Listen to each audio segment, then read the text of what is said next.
Colegio Mexicano de la Oralidad Penal, que como todos los días miércoles les recibe para el efecto de platicar con las y los mejores disertantes de los tópicos de vanguardia en la ciencia jurídico-penal.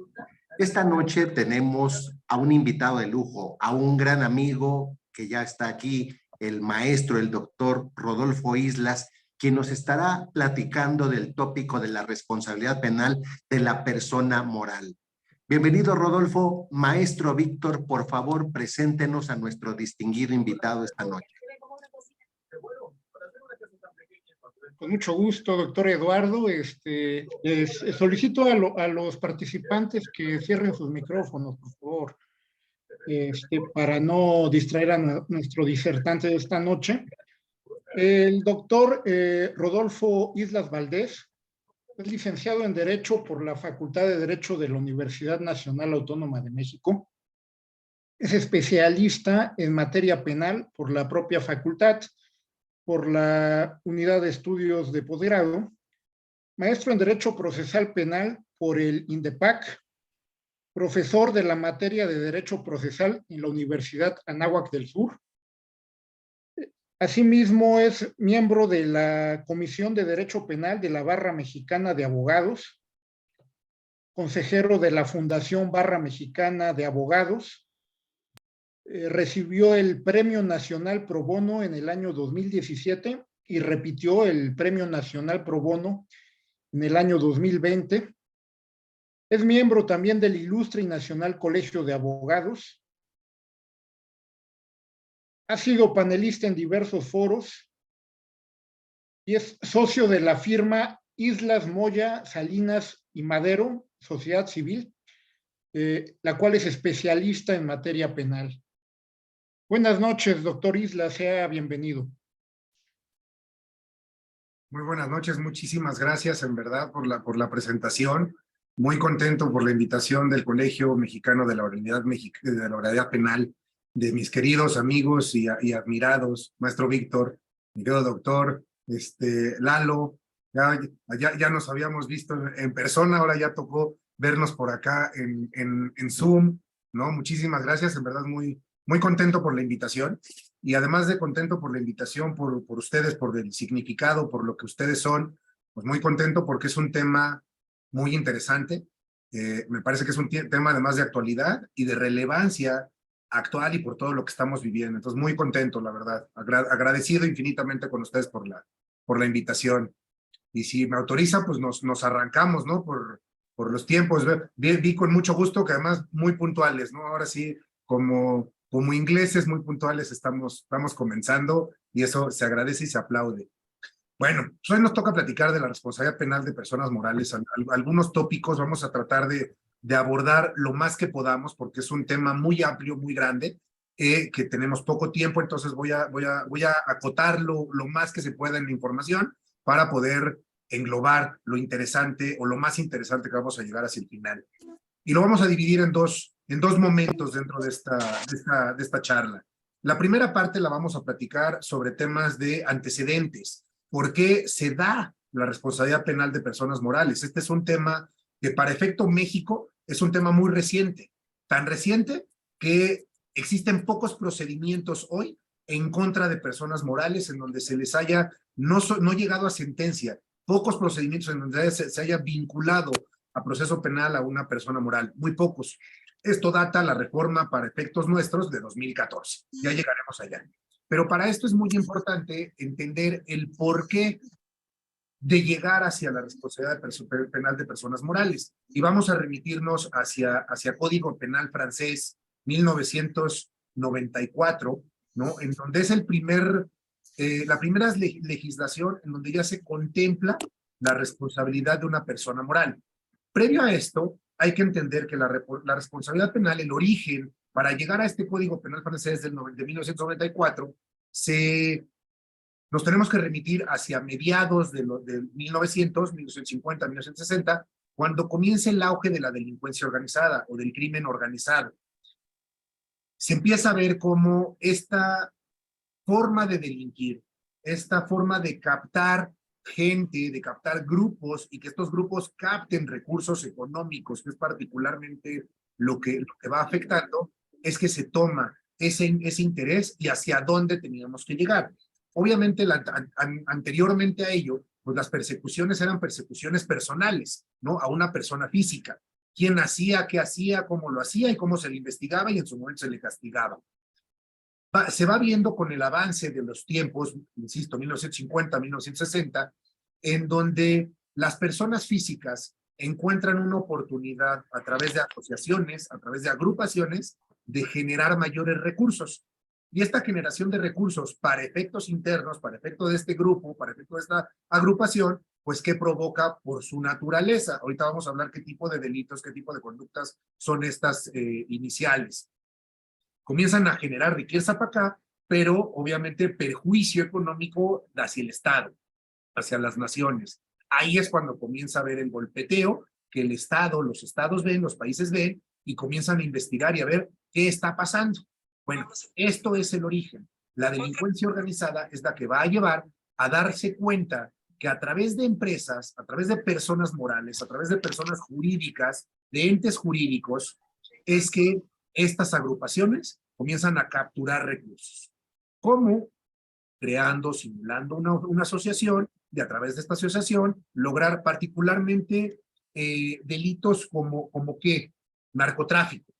Desde mi perspectiva ese es el más importante y el que da origen a todo esto, el que origina todo, el narcotráfico.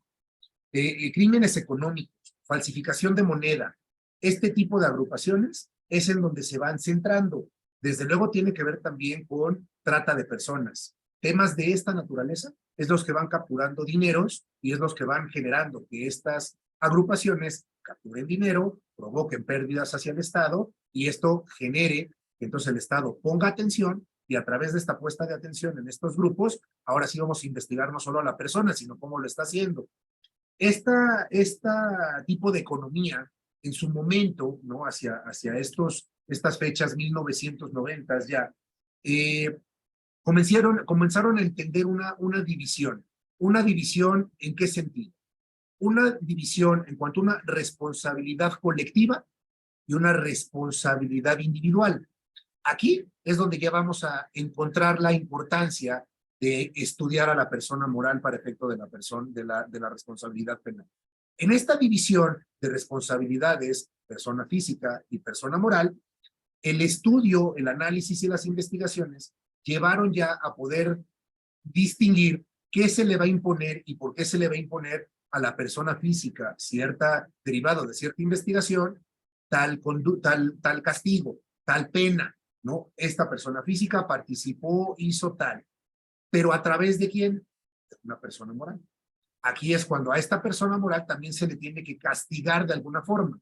Encontrar la fórmula para que a esta persona moral se le pueda aplicar una sanción. Debemos entender desde luego que la persona moral, primero, no actúa per se. La persona moral no tiene una actividad per se, tiene que hacerlo a través de alguien. Pero ese alguien va a tener una sanción y esta persona moral es a través de la cual se delinque, es a través de la cual se obtienen los recursos, los beneficios, pues tiene que tener una sanción que podrá ser ¿cuál? Suspensión de actividades, una desaparición de esta persona moral. Entonces ya vamos encontrando estas distinciones en cuanto a qué se le va a aplicar a una y por qué se le va a aplicar, en qué sentido a cada una. Para poderle aplicar a una persona moral, hacerle una investigación y como consecuencia aplicarle una sanción, hay que entender una característica que se va a dividir en varias respecto a la persona moral. Y que es que, primero, la persona moral necesariamente, para efectos de responsabilidad penal, delincuencia organizada y todo esto, debe existir una jerarquía piramidal.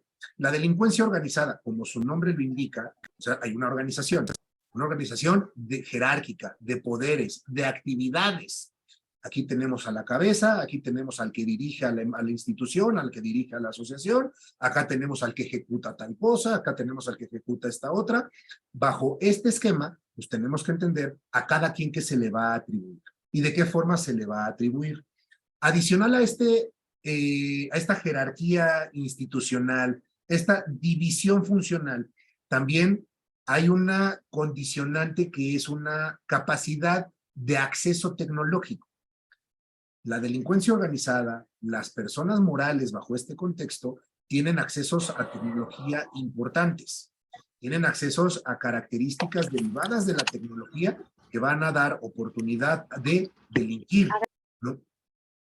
Perdón. Bueno, tienen acceso a tecnología que muchas veces la persona física per se no tiene, que muchas veces el Estado no tiene. Esta persona moral sí lo tiene. Además, y aquí hay que poner particular atención por lo que vamos a llegar hacia el final de la charla, es que adicionalmente a este acceso a la tecnología, también, y habrá que decirlo con todas sus letras, tienen acceso a las autoridades. La delincuencia organizada tiene acceso a las autoridades y ello también se debe considerar. Además de este acceso a las autoridades, es decir, efectos de corrupción, ¿no? Efectos de obtener beneficios por parte de las autoridades, esto implica que intercambio de cosas, ¿no? Intercambio de dineros, intercambio de beneficios. Por eso es que hoy por hoy la delincuencia organizada tiene un amplio poder y amplias capacidades de actuación y de actividad, por lo que implica su acceso a estas autoridades, ¿no? Además, con base en este acceso a autoridades, a poder tecnológico, a poder económico, que generan una alta capacidad o potencial intimidatorio.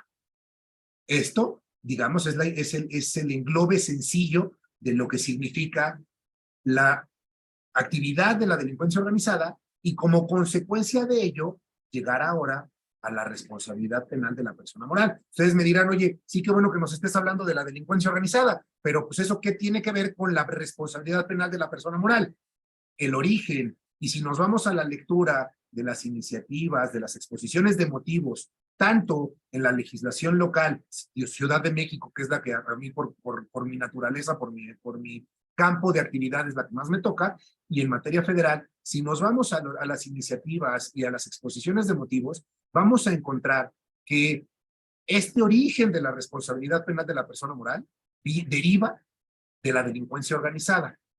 Aquí hay una serie de confusiones que es importante destacar, porque desde mi perspectiva, cuando lo incorporan de esta forma en las iniciativas de 2014, tanto a la legislación local como a la legislación federal, al hablar de delincuencia organizada, lo hablan y lo señalan mencionando y fundamentándose particularmente en la Convención de Palermo. La Convención de Palermo es el primer instrumento internacional de combate a la delincuencia organizada, ¿no? Entendámoslo por ahí. Si en las iniciativas a estas dos reformas que hablamos, local y federal, de responsabilidad penal de personas morales, nos mencionan la Convención de Palermo, nos vamos a la Convención de Palermo y habrá que entender cuáles son las conductas que nos van a llevar a esta iniciativa. Si vemos Convención de Palermo, delincuencia organizada, las conductas que ya platicábamos de narcotráfico, tráfico de personas, tema de armas, tráfico de armas, esto es lo que nos va a llevar a la responsabilidad penal de las personas morales como origen, como antecedente en las iniciativas. ¿Por qué menciono esto? Y es importantísimo. Y antes de llegar a lo que vamos a ir, se los voy a ejemplificar.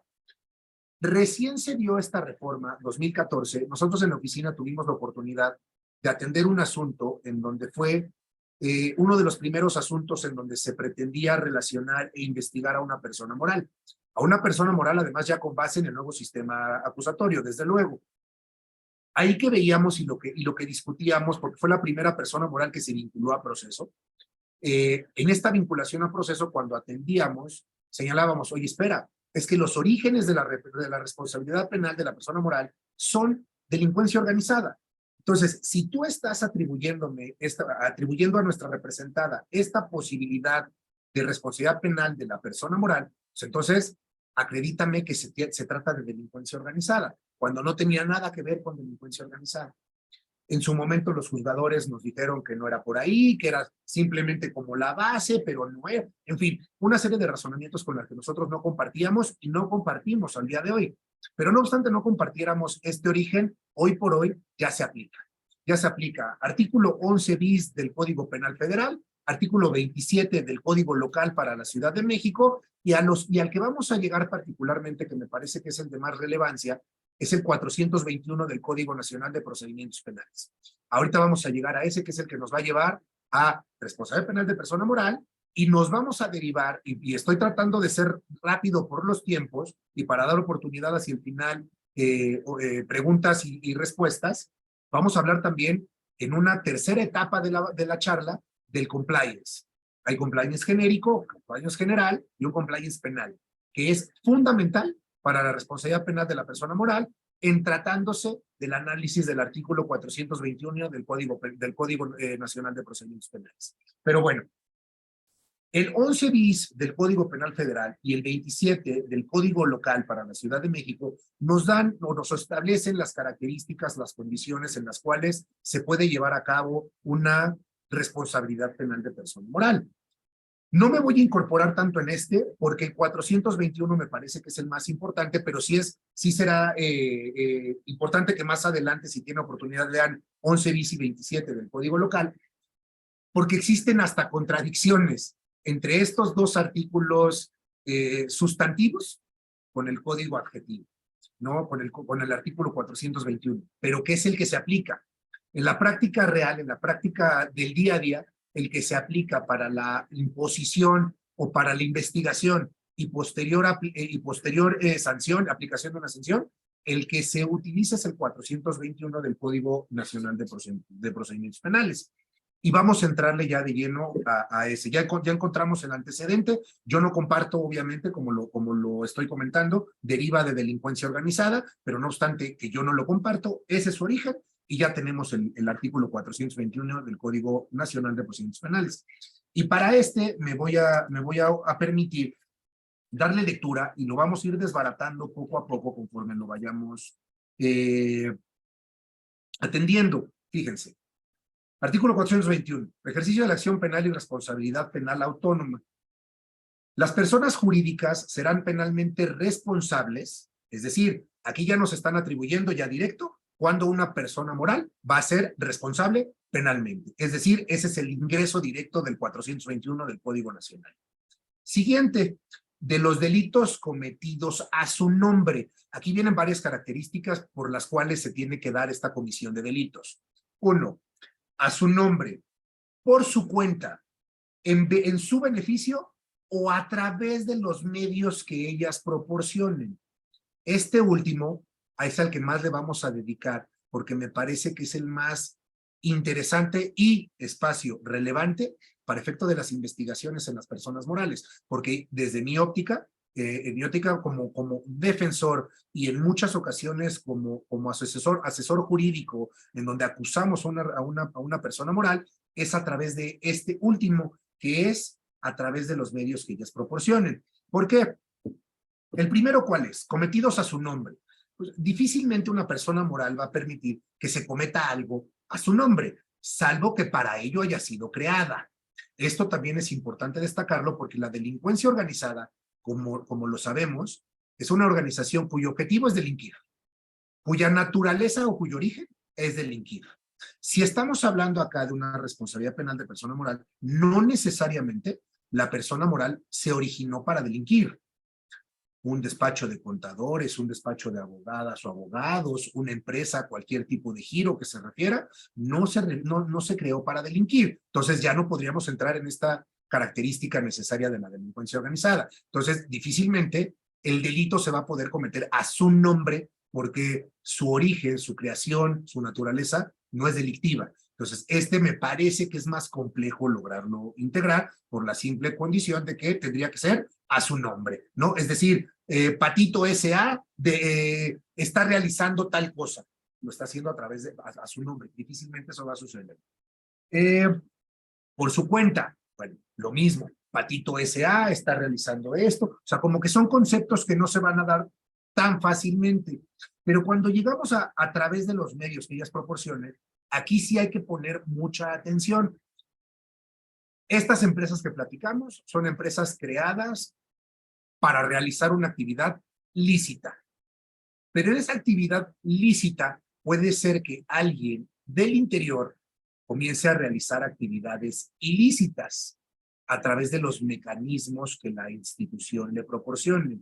Y para ello me voy a permitir ejemplificar que seguramente nos ha tocado verlo en la práctica profesional a varias o varios de los que estamos aquí hoy conectados, es la llamada que hemos tenido. Yo creo que todos lo hemos sufrido, y si no, alguien nos lo habrá comentado, la llamada del banco, ¿no? En donde el banco nos dice, está usted realizando un pago en tal lugar, un cargo a su tarjeta, tal.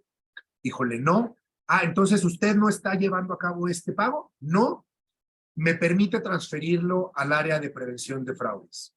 Esto, seguro, y casi lo puedo apostar, que por lo menos el 70-80% de quienes estamos presentes hoy en esta plática hemos recibido estas llamadas. En lo personal, ya me tocó varias veces, pero ya qué es lo que hago, y por eso traigo a colación este ejemplo.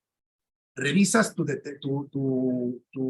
detector de llamadas, ¿no? Tu localizador, el número del cual te están llamando.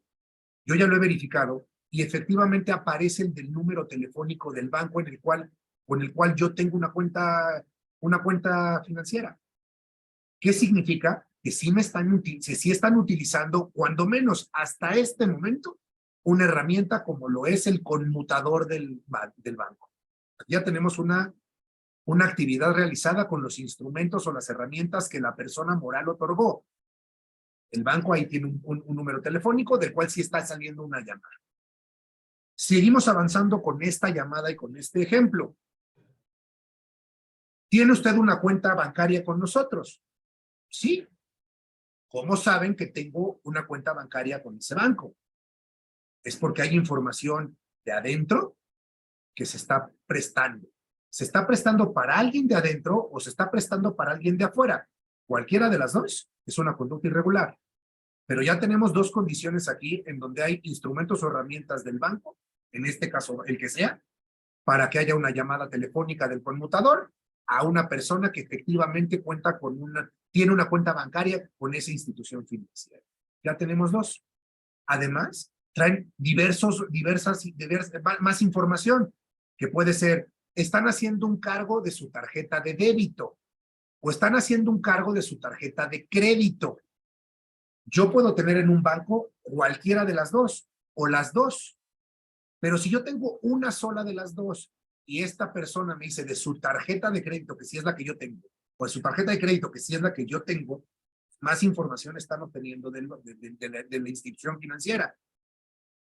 Si yo caigo en esta llamada, en este enrollo que generan, porque además quienes llaman pues son personas especialistas en llevarnos en ese caminito, ¿no? Y conozco muchas y muchos profesionales del derecho que han caído. Yo caí de otra forma, en otras condiciones, no en esta llamada, pero esta ya me la han hecho varias veces. Entonces te van llevando y sí, efectivamente. ¿Qué pasa? Que terminan convenciendo a la persona y dice, oye, para poder cancelar tu plástico o para poder negar ese cargo que ya se está haciendo, necesita usted meterse a su portal. Y entonces, ¿qué pasa? Te metes al portal a través del token que tú tienes. Los bancos aquí van a decir, yo no tengo ninguna responsabilidad porque tú lo hiciste con tu token, tú lo hiciste con tus claves y nunca reportaste el extravío del token, nunca reportaste el extravío de tus claves o el robo de cualquiera de estas. Entonces, yo banco no tengo responsabilidad porque tú lo hiciste. Sí, efectivamente, yo no estoy negando haberlo hecho. Estoy diciendo que lo hice porque a través de tus herramientas llegaron a este punto o me llevaron a este punto. Me llevan al punto de que abres el portal. Abres tu portal y decíamos hace unos instantes en una de las características de la delincuencia organizada. Tienen avances tecnológicos impresionantes. Entonces, tú abres tu portal, ya sea en tu computadora fija, entonces tú tienes tu pantallita con tu cuenta bancaria y tal, pero hay una pantalla espejo. Esa pantalla espejo la tienen a través de la tecnología muy avanzada de la delincuencia organizada, en donde tú no estás viendo esa pantalla espejo. Y en esa pantalla espejo comienzan a hacer movimientos. Comienzan a hacer movimientos que tú sí abriste el portal.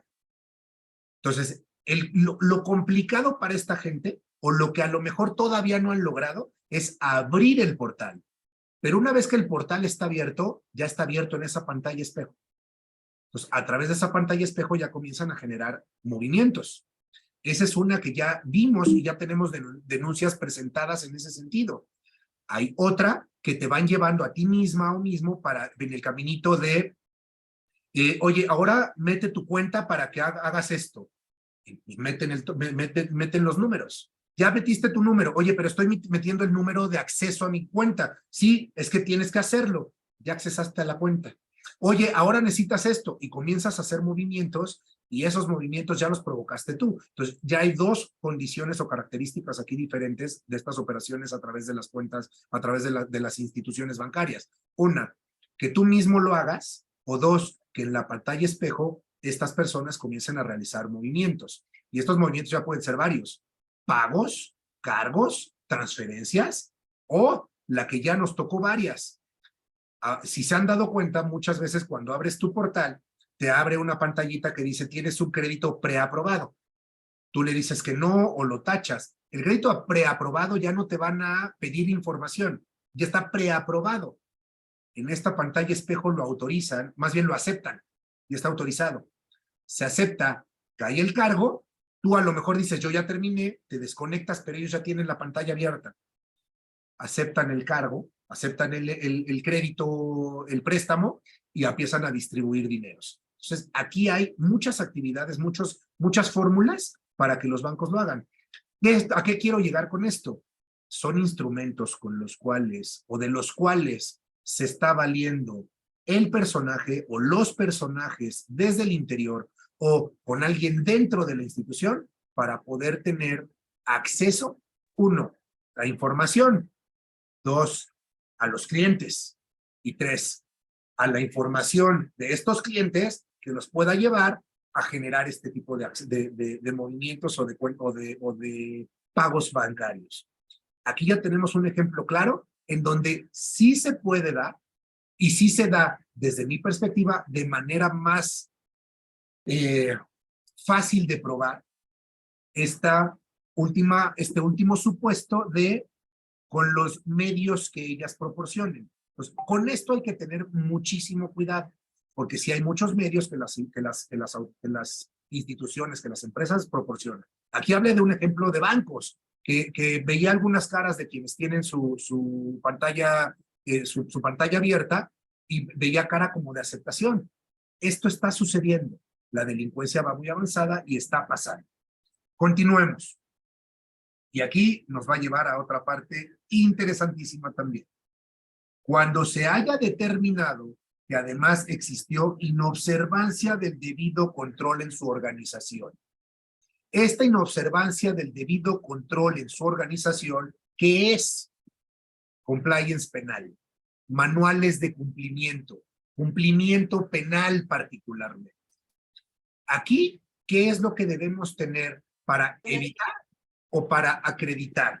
Por acá veo a mi querido Iván Navarro, que nos acompaña, y él es parte de investigaciones de otra cosa, pero como parte de una organización de investigación, lo que hay que acreditar de aquel lado es que no hay ese cumplimiento, pero que no existe un manual de cumplimiento, o que si sí existe, no se cumplió, o que esté incompleto.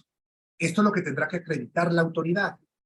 ¿Qué vamos a acreditar de este lado por la parte investigada en caso de ser defensores de la persona moral? Que tenemos un manual de cumplimiento y que se cumple. Pero no solo es decir, tengo un manual y lo cumplo, es qué significa este compliance penal o este cumplimiento penal y este manual de cumplimiento. Significa una organización hacia el interior que debe, uno, prevenir delitos. Es decir, ¿a qué se dedica cada institución? Porque obviamente el manual de cumplimiento va a ser diferente para cada empresa, para cada organización va a ser distinta. Si es un despacho jurídico, pues el manual de cumplimiento puede ser o puede contemplar que no haya recepción de dineros que provenga de lavado de dinero. Uno. Dos, que fíjense cómo no se ha contemplado y nosotros ya lo hemos propuesto en algunos foros y con algunos clientes para que lo tengan y que no me van a dejar mentir.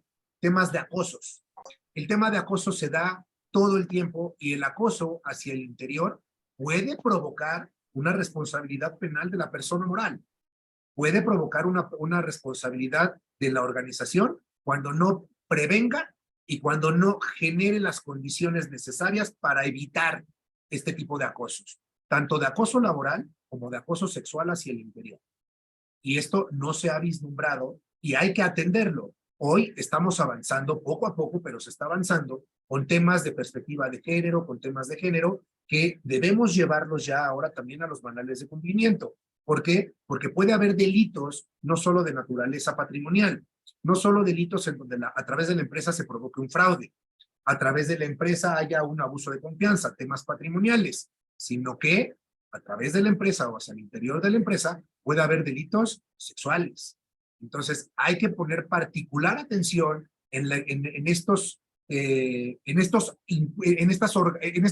formas de organización hacia el interior para que ese manual de cumplimiento tenga lo necesario y se cumpla. Estas normas de cumplimiento, y se están dando cuenta cómo estábamos leyendo el 421 y ya estamos yéndonos hacia otra parte que pareciera que no, pero es fundamental porque si esto no está acreditado por un lado o desacreditado por el otro o acreditado por ambos lados, la investigación no va a ser fructífera para cualquiera de las dos partes, ¿no? Para efecto de la defensa, si no acredito que hay manual y que lo cumplí, o para efecto del órgano investigador, si no se acredita que hubo un incumplimiento al manual o que hubo una inexistencia del manual. Si se acredita que hay una existencia de esta organización de cumplimiento y acredito que lo cumplí, esta fórmula, ¿no? En donde además, porque dice, cuando se haya determinado que además, es decir, se tiene que dar esta inobservancia forzosamente. No solo tiene que haber una utilización de herramientas o instrumentos de la persona moral, tiene que acreditarse que además se dio esta inobservancia al debido control organizacional. O sea, ya tenemos esta obligación de la autoridad de acreditarlo. ¿Qué hemos sugerido nosotros para evitar, ¿no? En una condición, en una situación, hoy en nuestro sistema debemos verlo ya más que como de venganza, un sistema preventivo. Debemos aprender ya no solo a investigar y a castigar delitos, sino a prevenirlos. En estas características, en esta condicionante de la prevención del delito, este manual de cumplimiento es fundamental en todas las empresas. Entonces, quienes aquí nos acompañen como asesores, ¿no? Asesoras o asesores jurídicos de empresas, sugerencia, tengan perfectamente un manual de cumplimiento y háganlo, conforme a normas quizás elementales, pero cuando menos suficientes, que son las que vamos a ir platicando un poquito acá. Bueno, la primera, decíamos, es esta prevención del delito.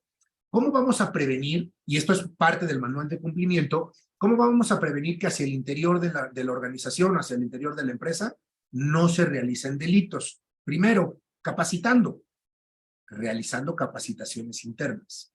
Esa capacitación hay que hacerla. ¿Cómo vamos a capacitarnos? Yendo a cursos, tomando cursos, yendo a pláticas, trayendo expertas o expertos en determinada materia para que nos expliquen de qué se trata.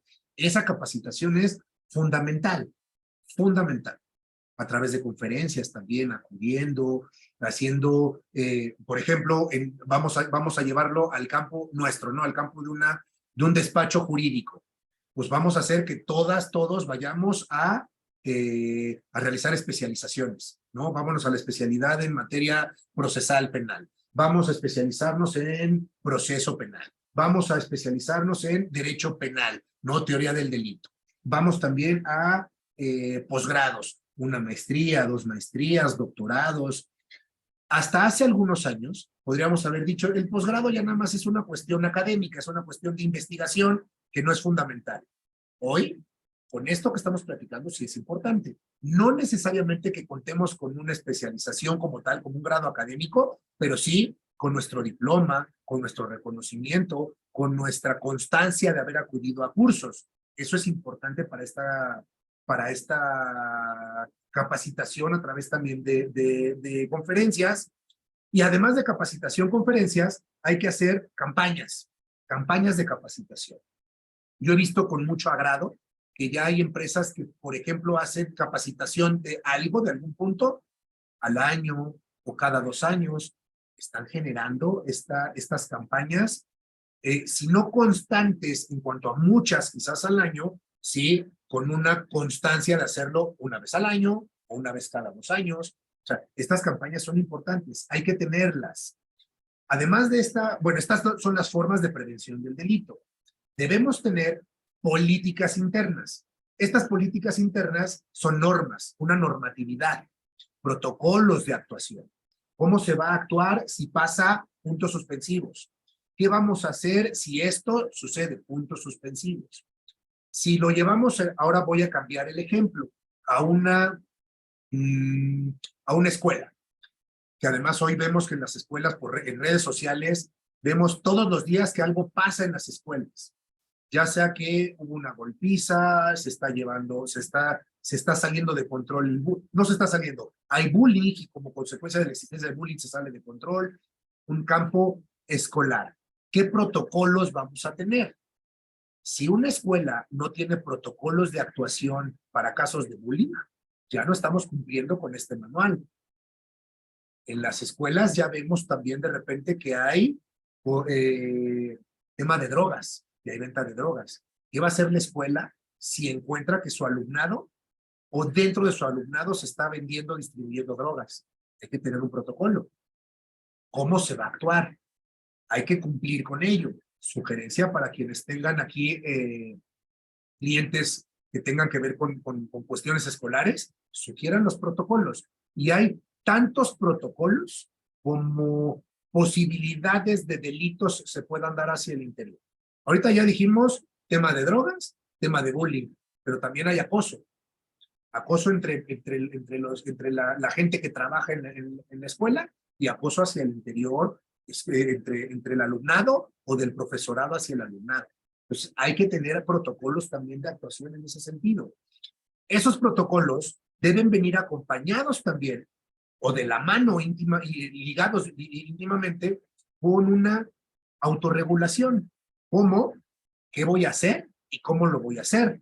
Tengo mi protocolo, pero además tengo mi reglamento interno. Protocolo de cómo voy a actuar y un reglamento de cuáles son las características. El protocolo es cómo se va a actuar. La normatividad interna va a ser división de actividades, jerarquías, quiénes están, a quién le corresponde qué. Esto hay que tenerlo también. Parece muy fácil tener una escuela. No lo es ya desde que estamos platicando de todo este tipo de protocolos necesarios, ¿no? de herramientas jurídicas indispensables para poder actuar. Adicionalmente, debemos contar con vamos a llamarle una estructura de gobierno de la empresa. Esta estructura de gobierno de la empresa, vamos a llamarlo, vamos a decir, que tiene 3 características o tiene tres integrantes necesarios. El primero, códigos de conducta. Tengamos código de conducta. ¿Cómo vamos a actuar? Que viene mucho de la mano con los protocolos de actuación. Pero hemos visto cómo desde que entran a trabajar a alguien, por ejemplo, normalmente en temas financieros, en temas bancarios, se firma un código de conducta. ¿Qué vas a hacer? ¿Qué puedes hacer? ¿Qué no puedes? Tal. En fin, ¿qué se va a regular en este código de conducta? Código de ética. El código de ética es fundamental también. Pues tengamos código de ética, código de conducta. En el código de ética, por ejemplo, lo voy a poner sobre la mesa. Yo pertenezco, como lo leía mi querido maestro Víctor en la presentación, pertenezco a la Barra Mexicana de Abogados y al Ilustre y Nacional Colegio de Abogados. Ambos colegios, aunque no son asociaciones cuyo objetivo es producir dinero, ese no es el objetivo de los colegios de abogados, tenemos códigos de ética. Códigos de ética que van a regir el comportamiento de quienes pertenecemos al gremio de la abogacía. Es más, existe un código de ética también para los funcionarios públicos. Quienes ejercemos, Poder Judicial Federal tiene un código de ética también. Entonces, todos estos códigos también son importantes para regir el comportamiento entre nosotros. Cómo vamos a actuar, cómo vamos a referirnos hacia nuestros colegas, cómo vamos a referirnos hacia la autoridad, cómo la autoridad tiene que referirse hacia nosotros. En fin, hay que contar también con estos códigos. Y el tercero, que también es importante, es acuerdos de confidencialidad. ¿Qué son estos acuerdos de confidencialidad? Cuando entra a trabajar alguien a una empresa, pues que este alguien que entra a trabajar se comprometa, se obligue a través de estas firmas, de estas suscripciones, se comprometa a no divulgar la información que aquí se genera, que se comprometa a no divulgar los conocimientos que aquí se generan. ¿Por qué? Porque ahí ya también estás cumpliendo con parte de este manual, en el sentido de que tu personal o el personal que pertenece a esta empresa tiene la obligación de no hacer tal cosa, de no realizar tal actividad. Entonces, como protocolo de actuación, como manual de cumplimiento, como compliance genérico o penal, pues ya estás cubriéndote como empresa. En la parte de la investigación, les decía, vamos a verificar qué es lo que tienen. Aquí ya estamos hablando de condiciones, digamos, rápidas, mínimas, condiciones mínimas a cumplir. Si vamos a una empresa que tiene 10,000 empleadas y empleados, pues seguramente los códigos tanto de ética como de comportamiento, estos manuales de confidencialidad, acuerdos de confidencialidad, seguramente tendrán muchas diferencias, ¿no? Tanto como pues hay distancia importante de 10 empleados, 30 empleados, a 1,000 o a 2,000 empleados o a 10,000. Entonces, todo es distinto y todo se tiene que ajustar, todo tiene que ser ajustable a la necesidad o a las necesidades de cada empresa. Y en este sentido, tanto la parte empresarial como la parte investigadora tienen que tener perfectamente identificado y establecido yo que tengo que probar y yo que tengo que probar. Entonces, hasta aquí vamos avanzando. Y bueno, hoy, y que además me vino ahorita a la mente con lo que está pasando con el INAI, no porque la parte del INAI tenga que ver ahorita con nuestra charla, pero me viene a la cabeza por el tema de protección de datos personales. Eso también es importante hacia el interior de la empresa. Suscribir tanto al interior con nuestra gente, como en el caso, por ejemplo, de empresas cuyo objetivo es la prestación de algún servicio, bueno, este convenio o esta parte de confidencialidad de datos, en donde la persona que nos pide la asesoría o la persona que solicita nuestros servicios tenga la tranquilidad de que nosotros no vamos a compartir sus datos. Esa protección de datos también es importante. ¿Y por qué me vino a la mente? Por el primer ejemplo que platicábamos en cuanto a los bancos. Y yo creo que todos quienes estamos aquí tenemos alguna cuenta bancaria.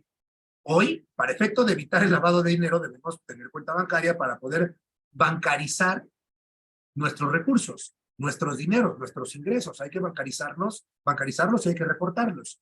Cuando suscribimos nuestro contrato de apertura de crédito o de apertura de cuenta con cualquier banco, si nos habremos percatado, hay una parte, una o dos hojas hacia el final siempre, que es que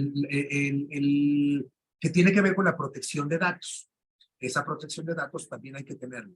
¿Por qué? Porque si el banco, por ejemplo, en la plática que decíamos hace rato, se quiere soportar y decir, oye, tú me estás acusando de que a través mío obtuvieron tus datos. Yo aquí tengo este convenio de confidencialidad contigo, con mis empleados, convenio de protección de datos, en donde estoy comprometido a no, y mis empleados también. Habrá que cubrirlo. Entonces tenemos esto. Y para terminar nada más esta parte del cumplimiento, porque veo los tiempos y nos comen, sugerencia. ¿Y por qué la sugerencia?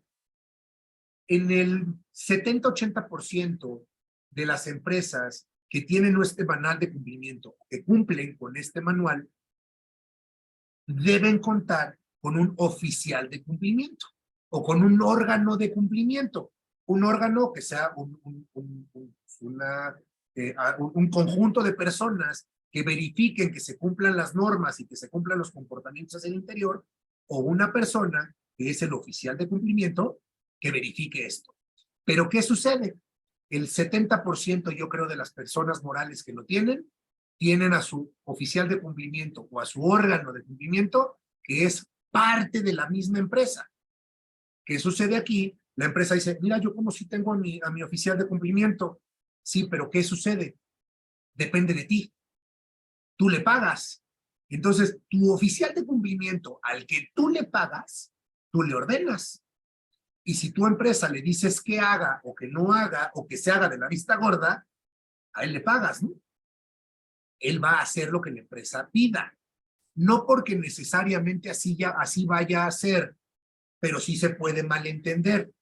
De aquí viene la sugerencia. Este oficial de cumplimiento o este órgano de cumplimiento, que sean externos. ¿Qué va a pasar? Va a costar. Sí, por supuesto que va a costar. ¿Cuánto? No lo sé. Lo que cada oficial o cada organización de cumplimiento cuesten y cobren y coticen y se acepten.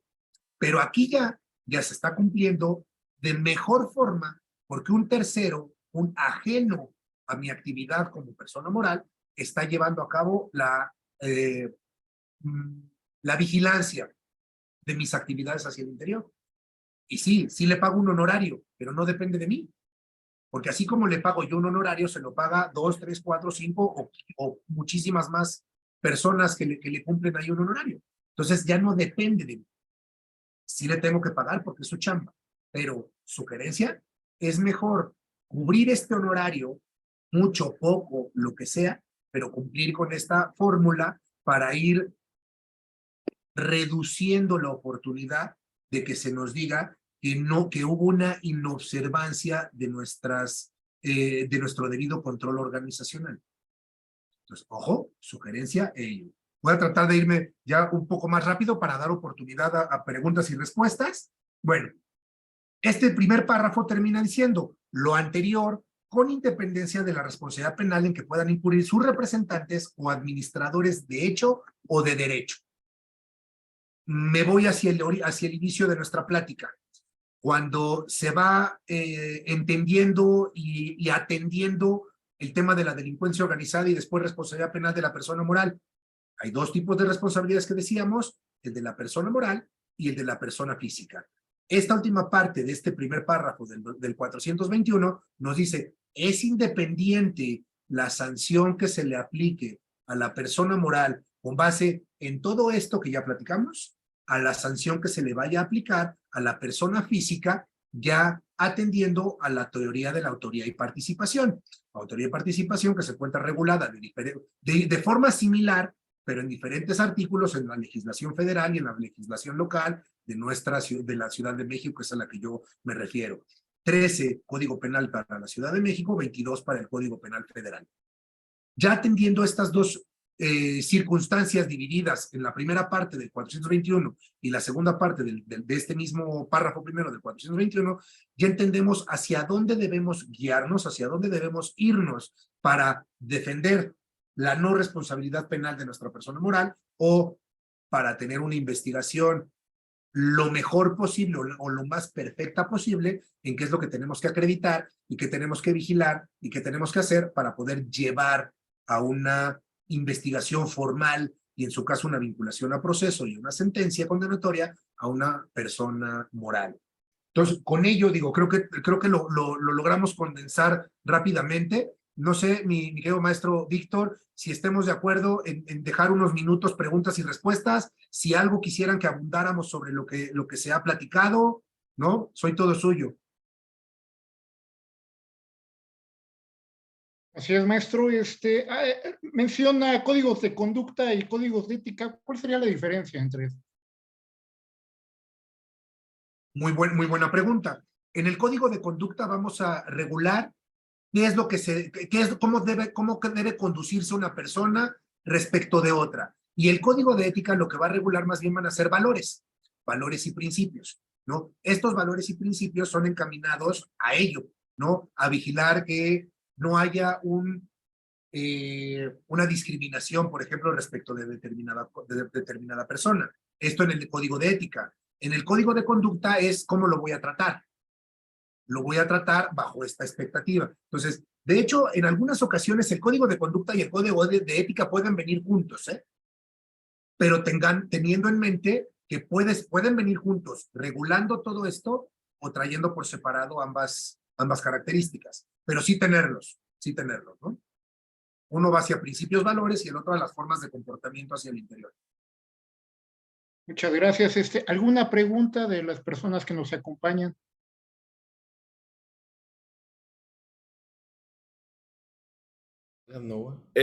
Yo, buenas noches. Disculpen, no puedo prender mi cámara porque tengo unos problemas. En el caso de Ciudad Juárez, la empresa privada tendrá alguna responsabilidad ahí, querido ponente. Sí, claro. Sí, sí. O sea, la responsabilidad penal va enfocada mucho más hacia la empresa privada, ¿eh? De hecho, qué bueno que lo preguntas, mi estimado Juan, porque fíjense acá, el segundo párrafo del 421, fíjate lo que dice.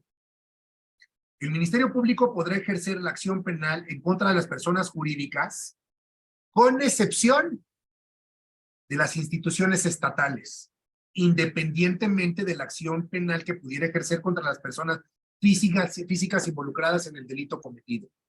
Es decir, esta parte de responsabilidad penal de persona moral va más enfocada hacia las instituciones privadas que hacia las instituciones estatales. Pero ojo, y aquí como ejemplo, y creo que lo vemos mucho, en los municipios son fórmulas extraordinarias de captar dinero de manera irregular. ¿Y el municipio de quién depende? Es una institución del Estado, ¿no? Del Estado como ente. Y aquí este segundo párrafo exime de responsabilidad penal a los municipios. Cuando desde mi perspectiva, en mi ejercicio profesional, hemos visto cómo a través de los municipios se obtienen muchas ganancias de manera irregular. Entonces, conforme a tu pregunta, mi estimado Juan, el artículo 421 va enfocado más bien hacia la persona, hacia las instituciones privadas y exime de responsabilidad a las instituciones estatales. Yo no lo comparto desde luego, lo estoy señalando. Lo que dice aquí esta parte del último párrafo es no a la institución estatal, pero sí a la persona física. Entonces yo he estado, me lavo las manos. A él dale con todo, ¿no? Pero yo he estado no. Cuando, como lo comentábamos, es a través de las herramientas del municipio que los personajes se allegan de recursos. No recuerdo por ahí alguna entrevista con un presidente municipal que decía, sí robé, pero poquito, ¿no? Sí robé, pero poquito. Pues, ¿cómo robó poquito? Pues a través del municipio, a través de las herramientas que le proporciona el municipio.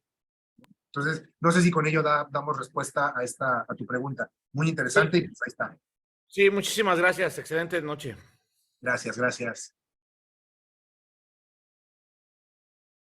¿Alguien más por...? Hay algunas preguntas en el chat. A ver. Solo preguntar. Entonces, en caso de encontrar, muchas gracias, Patricia, por tus comentarios, por tu felicitación. Y solo preguntar, pues en el caso de encontrarnos en una situación como la que planteó con algún banco, ¿cuál sería nuestra acción a ejercer? Digo, por aquello de que el aviso de privacidad o acuerdo de privacidad que se firma los exime de responsabilidad. Ojo, no los exime de responsabilidad, no los exime. Aquí, sugerencia, y es como lo hemos llevado a la práctica en nosotros. Hay un delito previsto en la ley de instituciones, de instituciones del sistema financiero. Si no mal recuerdo, artículo 113 o 113 bis, en donde nos habla precisamente cuando la institución no tenga los protocolos suficientes para evitar que a través de sus mecanismos tecnológicos no se lleven a cabo conductas. Y se los pongo sobre la mesa. Ningún banco hasta el día de hoy en las carpetas de investigación que tenemos me ha presentado este protocolo, ¿eh? Y está ordenado. Además, hay un acuerdo interno, híjole, no recuerdo ahí sí les voy a fallar. Si me autoriza mi maestro Víctor, luego se lo comparto y si él tiene oportunidad que se los circule. Hay un acuerdo de la Comisión Nacional Bancaria de Valores en donde dice cuáles son las exigencias y los requisitos que se deben cumplir por parte de las instituciones financieras conforme a los comportamientos y conforme a lo que sus obligaciones respecto de sus usuarios. A mí no me ha tocado ver que ninguno lo cumpla, ¿eh? Y para mí, desde este momento de incumplimiento, ya están en foul. ya están en FAUL y claro que deben tener responsabilidad penal. ¿Qué sucede? Pues los bancos son importantes, tienen intereses y todo ello, y las investigaciones luego se van obstaculizando. Pero aquí en la parte de la teoría y lo que debe pasar, el deber ser, claro que tienen responsabilidad con base en ello, mi estimada Patricia. Entonces, yo sugerencia, denunciar ante la Fiscalía General de la República, porque para mí es un delito federal. Me ha tocado ver de repente que hay denuncias en campos locales, no por fraudes. Yo creo que no, yo creo que tiene que ser federal y tiene que ser llevada federal a través de la ley de instituciones de crédito, ¿no? Entonces, creo que por ahí es el caminito que se debe seguir. Y les digo, les comparto después a través de mi maestro Víctor este acuerdo de la Comisión Nacional Bancaria y de Valores, en donde se establece todo ello para poder avanzar y denunciar, porque si no los bancos lo van a seguir haciendo. ¿Cuántas veces no hay pérdidas, que haya un fraude por decir de 2,000 pesos, de 5,000 pesos? No sé, dependerá desde luego de la economía de cada quien, pero habrá quienes digan, ay, por 5,000 pesos ya, lo dejo. De 5,000 en 5,000 diarios, imagínense cuánto es. Y son pérdidas para nosotros los usuarios. Entonces, yo, Rodolfo Islas, considero que sí hay que denunciar, sí hay que ejercer estas acciones para que los bancos comiencen a actuar de mejor forma y tengan más protocolos de actuación, ¿no? Entonces, si con ello estamos, bueno, seguimos avanzando por acá. Jaime Coello. En el caso de un abuso sexual en una empresa, con independencia de la responsabilidad penal la responsabilidad penal de la empresa, ¿es respecto a la reparación del daño? No, no necesariamente reparación del daño, porque tenemos delitos de omisión. Y bajo estos delitos de omisión, si la empresa no cumple con el protocolo de protección hacia el interior de su personal, puede incurrir, no para un tema de reparación de daño, para mí puede incurrir en un tema de delito en comisión por omisión, porque tiene la calidad de garante, además de protección hacia su interior. Entonces, no solo es para efecto de reparación de daño. Para mí, sí puede tener responsabilidad penal, no solo responsabilidad en caso de reparación de daño. Luego, Luisito Velázquez, mira si andas por acá, muchas gracias. Sí, ya te vi por acá. Buenas noches, muchas gracias. Mi pregunta es, dentro de los reglamentos, ¿cabría establecer procedimientos de aplicación de sanciones? Por supuesto. Serán obviamente sanciones administrativas, ¿no? Sanciones internas. Una suspensión por X días, ya evaluarlo en la cuestión contable y fiscal, si pudiera haber alguna sanción económica. Así de bote pronto, yo te diría, mi querido Luisito, una sanción económica creo que no, pero valdría la pena evaluarlo, ¿no? Con contador, fiscalista, laboralista y todo. Pero cuando menos una sanción en cuanto a suspensiones, suspensión temporal, una suspensión indefinida, o quizás hasta una, ¿cómo se llama? Cambio de lugar de donde trabaja, también se podría aplicar y por supuesto, creo que no es que se pueda aplicar, se debe aplicar una sanción y no solo la llamada de atención, porque sabemos que las llamadas de atención son como, perdón la expresión, pero son como las llamadas a misa. Cada quien va si quiere, si no quiere no va, ¿no? Entonces creo que sí debería haber una sanción en ese sentido. Patricia, ¿sí les comparte el acuerdo? Ahorita terminando lo encuentro y se lo mando a mi querido maestro, ya se los mando. Muchas gracias, María Liz, por los comentarios. Janet, bueno, son comentarios, muchas gracias a todos. Janet, Lidia, Seila.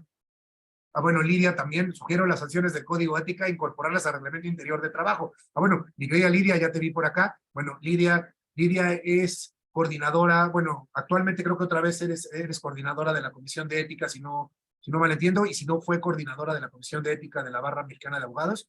Entonces, muy atinado, sin duda, hay que aplicar, hay que tener vinculación directa entre los códigos que habíamos comentado, código de ética, código de comportamiento, código de conducta, a estas sanciones que nos dices, mi querido Luisito. Gracias, mi querida Lidia, por acompañarnos por acá. Mi querido Iván, gracias Iván por estar. Carlos San Juan, ¿cómo ajustar el principio de legalidad con la responsabilidad penal de personas jurídicas? Pues los códigos penales prevén las categorías penales únicamente la de persona física y no así la de las personas jurídicas. No, al contrario. Les decía, el Código Penal Federal en el artículo 27, miento, el artículo 11 bis ya nos lo incorpora.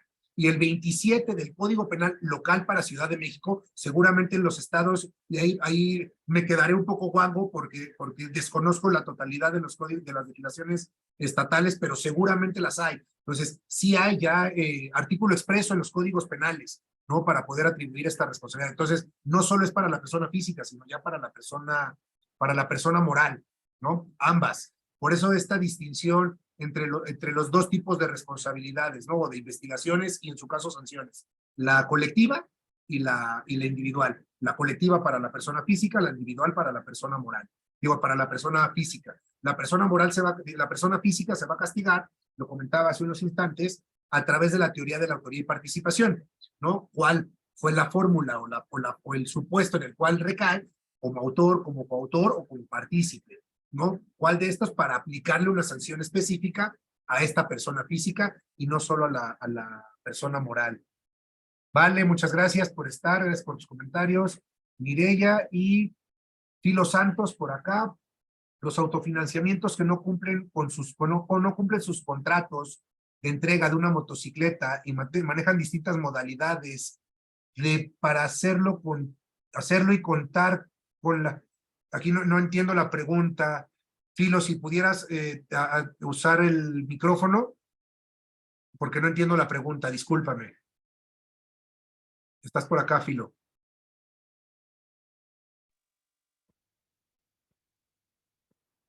Filo, creo que ya sí conectaste el sonido. Híjole, es que, bueno, voy a tratar otra vez. Financiamientos que no cumplen con sus contratos de entrega de una motocicleta y manejan distintas modalidades. A ver si la estoy entendiendo. Hay un contrato de financiamiento para obtener una motocicleta o un vehículo. La persona contratante está cumpliendo y la persona moral, la financiera, no cumple. Eso es lo que estoy entendiendo. Sí, por supuesto. Si la financiera no cumple, claro que puede incurrir en una responsabilidad penal de persona moral. ¿Perdón? Híjole, no. Bueno, claro que puede incurrir en una responsabilidad penal. ¿Qué pasa aquí? Si el contratante no recibe la motocicleta, pero ha cumplido con sus pagos, con las condiciones de sus pagos, y la empresa de financiamiento no la entrega, pues ¿qué va a pasar? Puede acusarse por fraude. ¿A quién? A la empresa. Obviamente la empresa va a tener que cumplir a través de alguien. ¿Quién fue el que no hizo? Pero la empresa al final fue la que proporcionó los mecanismos. Si la empresa es la que bloqueó, la que negó a través de un personaje, dos personajes, por supuesto que puede incurrir en una responsabilidad. Entonces, sí, para efecto de si capté la pregunta, sí, ante una entrega o un incumplimiento de entrega, pero que no sea como incumplimiento de contrato. Ojo, si es un incumplimiento de contrato, será una figura de naturaleza civil o mercantil. Si hablamos de un engaño, porque no me entregó porque me engañó, que no es lo mismo que el incumplimiento, porque en el cumplimiento yo voy a encontrar una justificación. No me llegaron las motos, no me llegó la moto que tú querías, no eran las características de lo que tú querías y por eso no te lo entregué. Entonces habrá que tener atención ahí con el uso de las figuras y de los conceptos. Pero sí, si es una no entrega por un engaño o por un aprovechamiento de error en el caso de un fraude, sí puede haber una responsabilidad penal de la persona moral, ¿no? Y espero que con ello. Y bueno, aquí, muchas gracias ahí por todos sus comentarios. Y veo ya no hay más preguntas aquí en el chat, mi querido maestro Víctor, por los tiempos.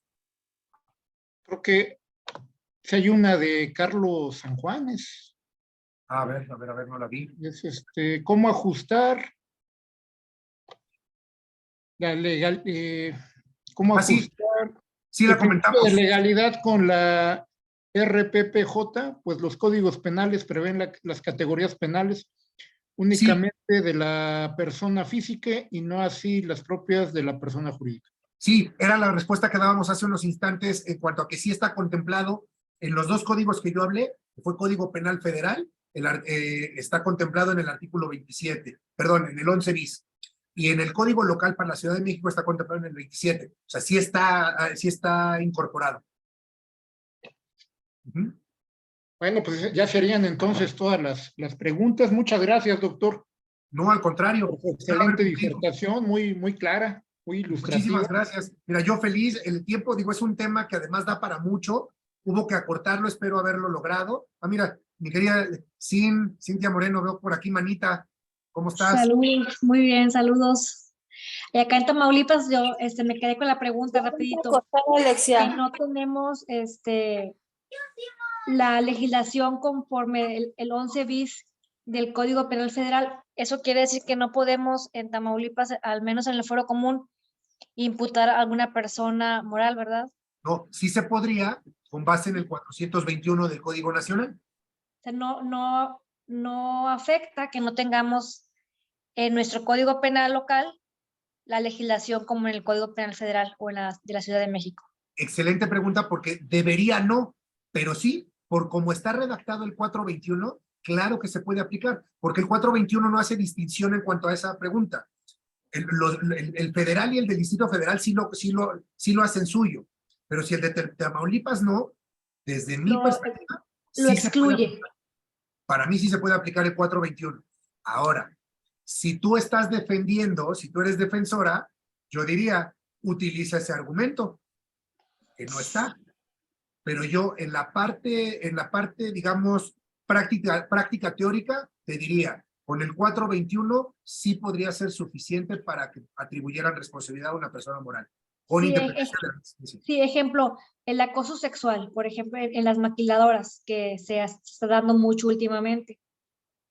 Lo hemos querido intentar, entonces por ahí estamos teniendo dificultades.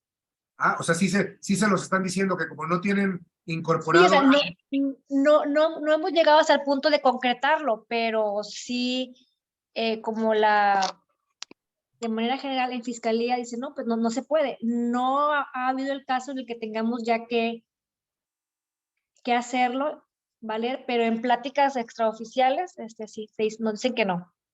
Sí, me imagino porque se quieren, no es porque no puedan, es porque no quieren. Aquí en la Ciudad de México, a pesar de que sí existe, híjole, para lograr imputar a una persona moral y llevarla a audiencia inicial, híjole, es un rollo. Con todo y que sí lo tenemos, es un rollo porque no quieren. Entonces, creo que allá está pasando similar, argumentando que no lo tienen, pero además, no porque no puedan, sino porque no lo tienen.